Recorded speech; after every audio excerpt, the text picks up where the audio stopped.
YouTube দেখে পোড়া মশলায় মুরগির ঝোল খাওয়ার খুব মন চাইছিল, তাই পোড়া মশলায় মুরগির ঝোল খাওয়ার জন্য মাংস আনিয়ে মাংসটাকে ভালো করে ধুয়ে নুন হলুদ অল্প তেল দিয়ে ভালো করে মেখে রেখেছিলাম।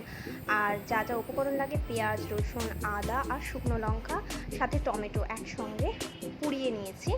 ওটাকে ভালো করে পুড়িয়ে নিয়ে তারপর কড়াইতে শুকনো খোলায় হালকা একটু জিরে ভেজে নেব।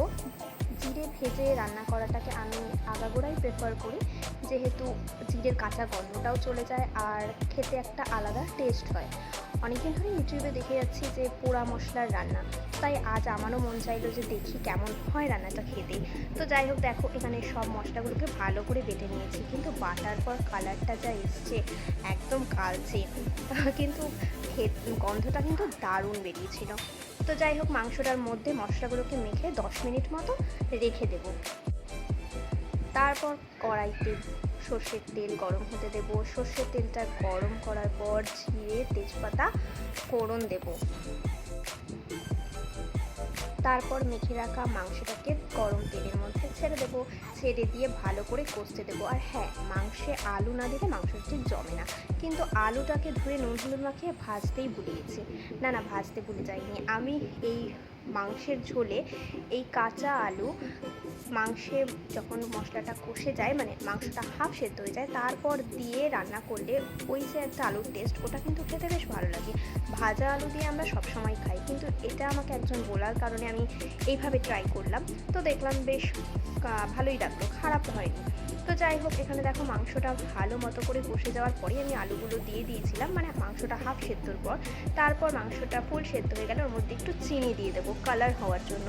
আর তারপর মাংস কষে শুকিয়ে গেছে, এবার দিতে হবে গরম জল। জলটা পরিমাণ মতো দেবো। জলটা পরিমাণ মতো দেওয়ার পরে যখন জলটা ফুটে যাবে, তারপর লাস্ট যে ফিনিশিংয়ের কাজ, সেটা হলো আমার গরম মশলা। এমনি গোটা গরম মশলা থেতো করে দিলে সেটার টেস্টটা আলাদা হয়, কিন্তু বাড়িতে গোটা গরম মশলাটা অ্যাভেলেবেল ছিল না, ছিল হচ্ছে সানরাইজের গুঁড়ো মশলা। তো ওটাই আমরা প্রেফার করি, ওটাই লাস্টে অ্যাড করেছি। তো আমার পোড়া মশলায় মুরগির ঝোল মোটামুটি রেডি।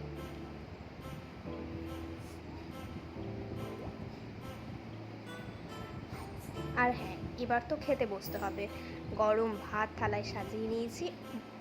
এটা আমার বড় রানীর খাবার, বড় রানীকে দিয়ে আগে টেস্ট করাবো, তাই গরম ভাত আর গরম গরম মুরগির ঝোল, ও বাবা, তাও আবার পোড়া মশলায়। বড় রানী খেয়ে তো দারুণ বলেছিল। আর হ্যাঁ, সত্যি খেতে কিন্তু এটা অন্যরকম লেগেছে, বেশ ভালো লেগেছে। যদি ভিডিওটা ভালো লাগে লাইক কমেন্ট শেয়ার করে দিও, আর আমাদের চ্যানেলটাকে সাবস্ক্রাইব করো। টাটা।